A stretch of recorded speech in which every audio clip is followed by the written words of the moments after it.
Yo, what's up mga idol? Nandito na naman tayo, si Daddy Bo. This time, meron tayong new addition sa performance basketball shoe under 5K. So, kung ikaw yung isa sa naghahanap ng performance basketball shoe pero limited ang budget mo, tara, stay ka lang dito, baka matulungan kita.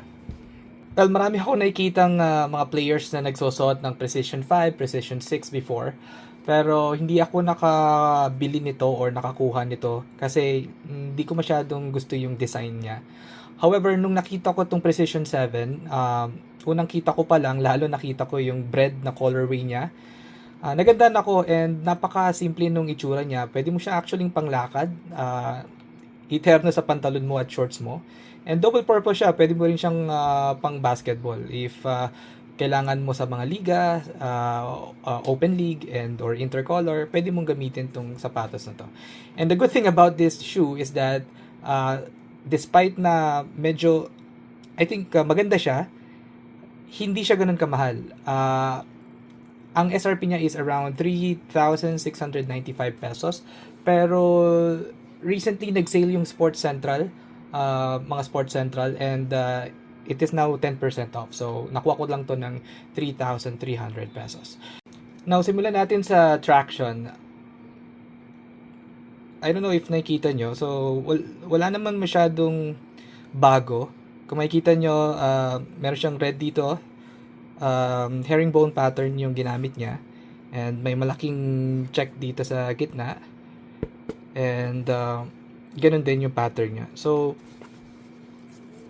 yung outsole na ginamit niya is very, hindi ko masabing sobrang hard, pero hard enough to perform sa mga outdoor and rough basketball court. Actually, na-try ko na to, kaya medyo madumi na siya. And I would say, hindi siya top tier sa traction, pero I think nasa high tier siya. But anyway, ipapakita natin sa inyo mamaya. Medyo isa spike test. Spiky naman siya. Makapit naman, pero hindi ko siya mako-consider as top tier.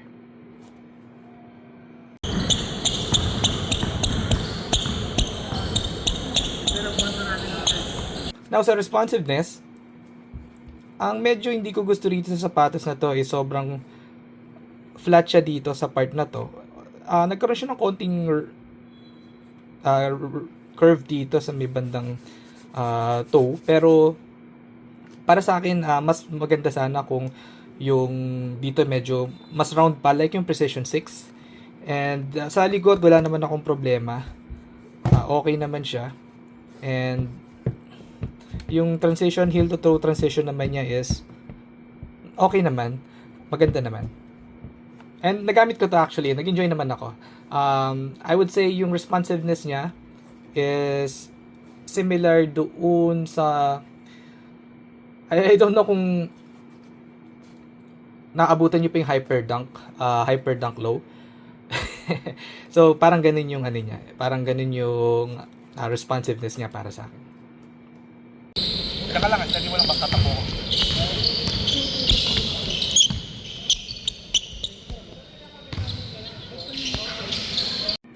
Now, sa lateral containment naman, kasi since this is an entry level ng Nike, I think medyo, I wouldn't say tinipid, pero wala ka nung mga normal technology or feature na you can get kapag bumili ka ng higher end nila na basketball shoe. So, normally, di ba, ang mga sapatos ngayon is they're using a technology called TPU. Dito, it's like a mix of plastic and rubber material to support your lateral movement. Pero dito sa sapatos na to actually, ang ginamit niyang pang support sa lateral movement is yung midsole, extended dito yung midsole, and yung outsole niya. And surprisingly, nung nilaro ko siya, very supportive naman siya sa lateral movement. And I think nakatulong yung extended na part na to ng outsole. And yan yung nagpapa-stable ng lateral mo. So, ayan. Ayan. But anyway, papakita ko sa inyo. Na-try ko siya and nag-enjoy naman ako. Okay naman yung lateral support niya.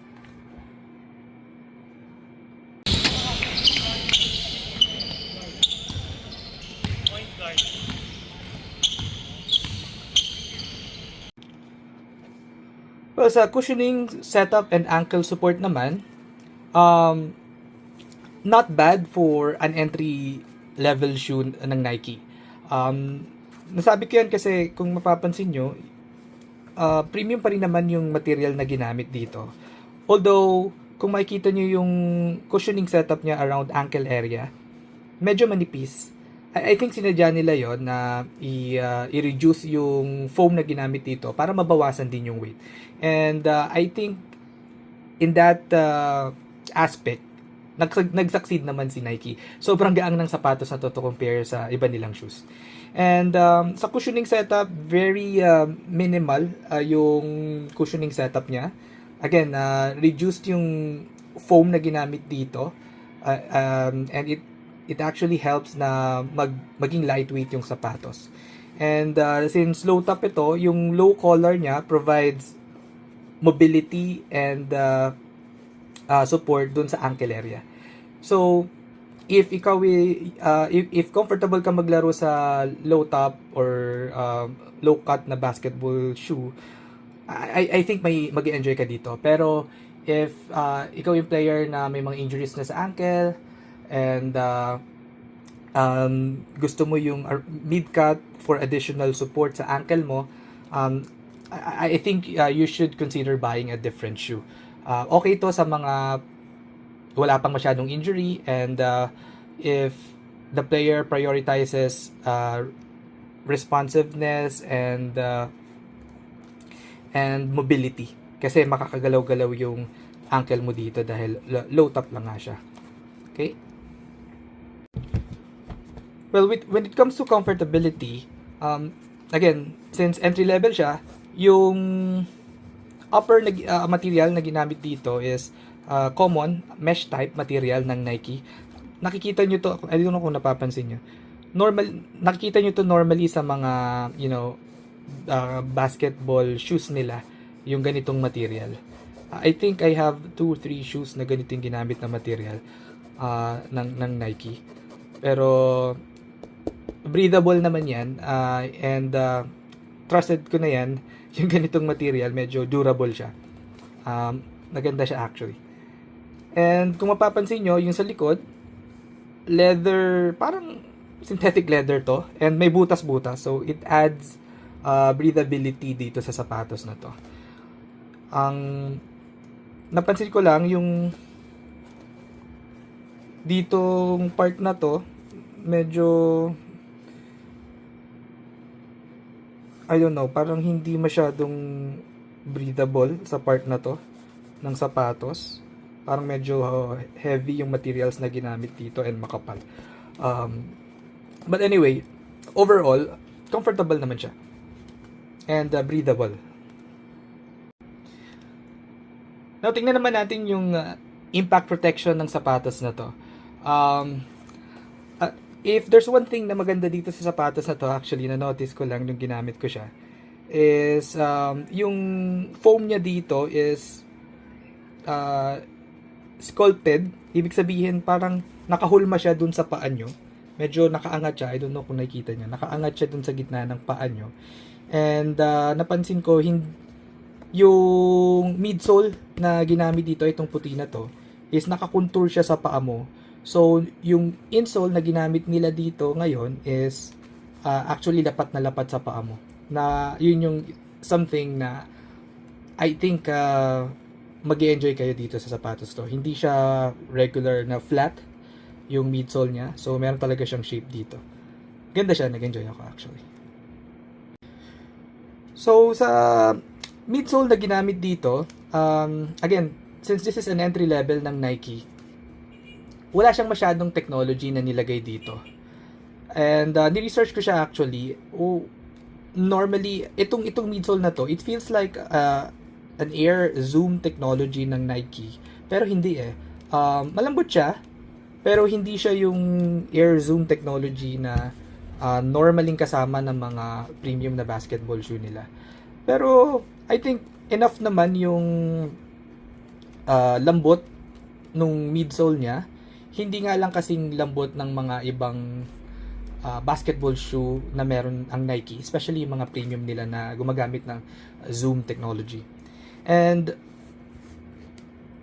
nung ginamit ko siya, actually medyo matigas siya sa part na to. Hindi ko nagustuhan itong part na to ng precision.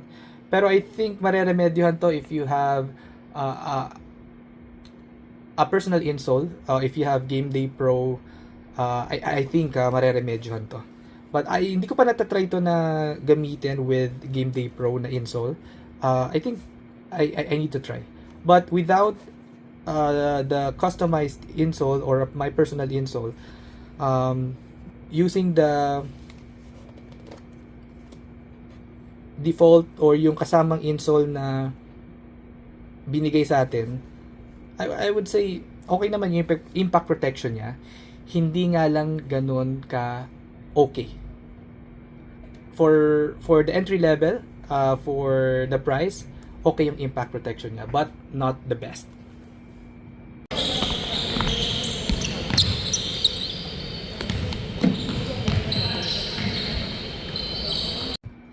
Now, punta naman tayo sa pinaka-importanting part ng video na to. Ito yung value for money. And for the price of 3,695 pesos SRP, I think this shoe is very good. Sulit na sulit siya sa price niya. Wala siyang mga fancy technologies like yung mga boom foam technology or air zoom technology. However, yung midsole na ginamit dito is hindi naman din kumbaga hindi mukhang cheap. Okay naman siya, premium pa rin yung feel, pero hindi siya nilagyan ng Nike ng mga technology nila na you would get normally sa mga premium shoes nila, like yung mga signature shoes nila. Okay, but that is totally acceptable. And I think for if your budget is around 3,000 to 4,000 pesos, this is one of the best performance basketball shoes na makukuha mo ngayon sa market. And of course, marami kang makukuha na mas mura na Chinese brand like Anta, Li-Ning na under 5,000 pesos. Pero ang bentahe kasi ng Nike is durability. Ako, I've been a Nike fan since I started playing basketball. And itong one thing na I'm confident about Nike is the durability ng mga sapatos nila. And although this one does not have fancy technologies or latest technologies that you could get from other brands on the same price, ang pinakamagandang bentahe ng sapatos na to is really yung durability and yung reputation ni Nike. Na pag sinabi mong Nike, matibay siya, and okay yung traction niya. Kumbaga, hindi ka magsasayang ng pera sa Nike. Okay? Now, ano naman yung disadvantages ng shoe na to? And actually, puro magaganda yung nasabi natin. So, this time, isa-isayin natin kung ano yung mga disadvantages kung ito yung bibilin mo. Okay. Una, this has very limited features or wala siya yung mga latest technologies na you would get if you will buy a different brand like Li-Ning or Anta within the same price range, 3,000 to 5,000 pesos. Okay? For the price range of 3,000 to 5,000 pesos, for example, yung Wade 8083 na ni-review natin previously,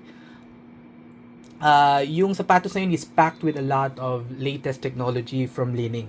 So, meron siyang boom foam technology, meron din siyang drop-in midsole na sobrang lambot na ginamit na rubber, and maganda yung design niya actually.